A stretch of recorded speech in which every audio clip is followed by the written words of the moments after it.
والسلام على عباده الذين اصطفى أما بعد فقد قال الله سبحانه وتعالى في القرآن المجيد والفرقان الحميد أعوذ بالله من الشيطان الرجيم بسم الله الرحمن الرحيم تعالوا ندعو أبناءنا وأبناءكم ونساءنا ونساءكم وأنفسنا وأنفسكم ثم نبتهل فنجعل لعنة الله على الكاذبين صدق الله العظيم.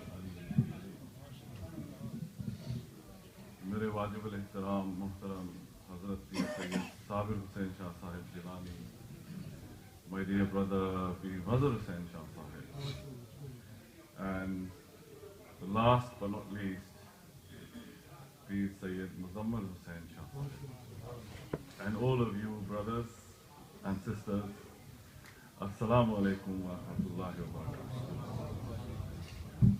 I don't really have much to say, so it wouldn't take a long time today. I need to speak about a couple of important things. लेकिन उससे पहले मुझे एक बात कहनी है कि गुलाम फातह बदरो हुनैन लिख देना। जाग रहे हो ना? गुलाम फातह बदरो हुनैन लिख देना, या सोगवारे शहे मशरिक़ैन लिख देना, अगर तमाम वसीयत न मेरी याद रहे मेरे कफन पे फकत या Hussain. My dear brothers and sisters, although I really like to speak to you and talk about Karbala at an emotional level today, I would love to do that, but I think since this is the stage of Huzur Mufakkir Islam, we have a lot of young people here, this is being recorded, and we face a challenge. It is very easy for us to stand up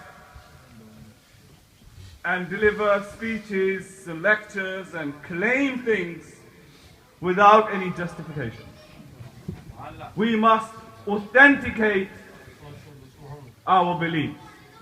It is true that the Islam that we believe in, the book of Islam that we follow, my dear brothers and sisters, that book of Islam was written with the arms of Ghazi Abbas al-Baghdad. That book was written with the ink of Ali Akbar alayhi salam.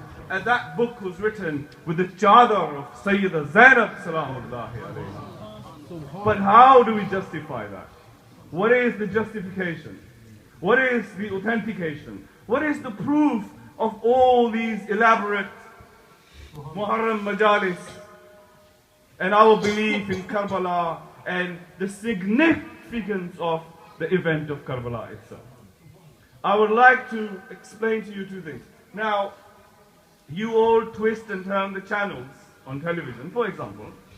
It gives you a fair view of what is happening around the Muslim Ummah at the moment. You go from one end to the other, and you find that there are channels that talk about Muharram Sharif and Karbala, and there are numerous channels that are total silent. They are even silent on the 10th of Muharram. No mention of Muharram. Muharram ke fazail, roze rakho, ye karo, aur wo karo, right? But apart from him, there is no mention of Imam Hussain anywhere. You know, you look at the channels, okay, the Shia naturally are Shia. Their whole madhab depends on it. But the Ahl Sunnah, of course, alhamdulillah, whether we agree with them or don't agree with them, that's a separate matter. But you see that there is silence on some channels about Karbala. Why do you think that is? And I am bringing this whole thing down to the level of authenticity that I was talking to you about. Why is that? Because these people, my dear brothers and sisters, do not consider Karbala as a significant event in Islam. They consider that this was probably a political fight between two rival tribes or two rival political parties and two rival ideas. and they think that this was just a fight for politics, and they don't really give it any significance in Islam. They don't believe in it. As Muslims, they think, oh, it's just a political, matter, we just leave it aside. This is the question. And secondly, when we talk about the details of Karbala, as my colleague Hazrat Allama Nisar Ahmed Samad Dazilullah Ali has just talked to you about, he narrated Hazrat Imam Ali Akbar Shahada. So these people believe that, first of all, Karbala has no significance in Islam, and secondly, it's based around fairy tales.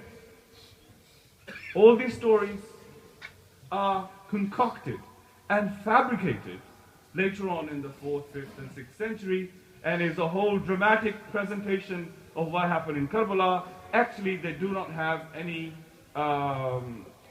they do not correlate with reality. Is that clear?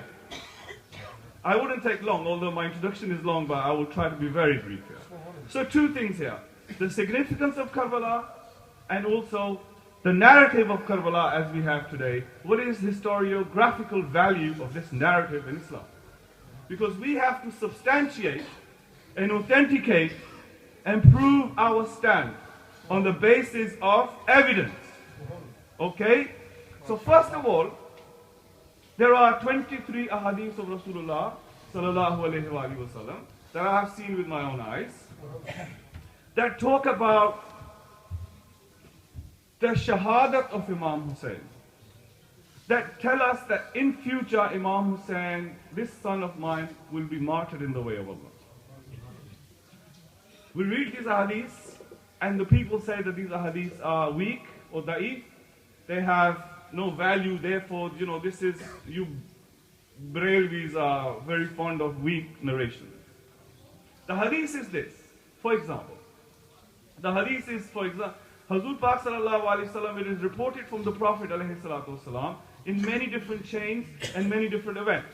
So you have the angel Jibreel alayhi salam coming and telling the Prophet sallallahu alayhi wasallam that this, your son Hussain, will be martyred at a place called Karbala.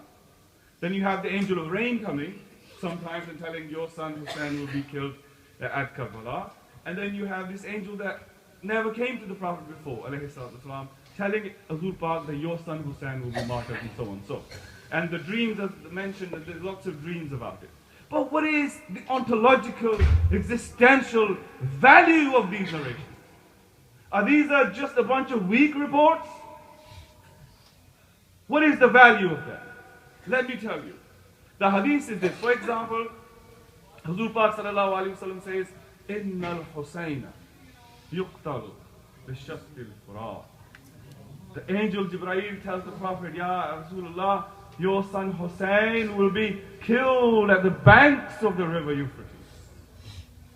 Hallaka an ushammaka min turbatihi. Oh, Ya Rasulullah, would you like the soil from Karbala? Would you like to smell the soil of Karbala? What is so important about the soil, turbat of Karbala?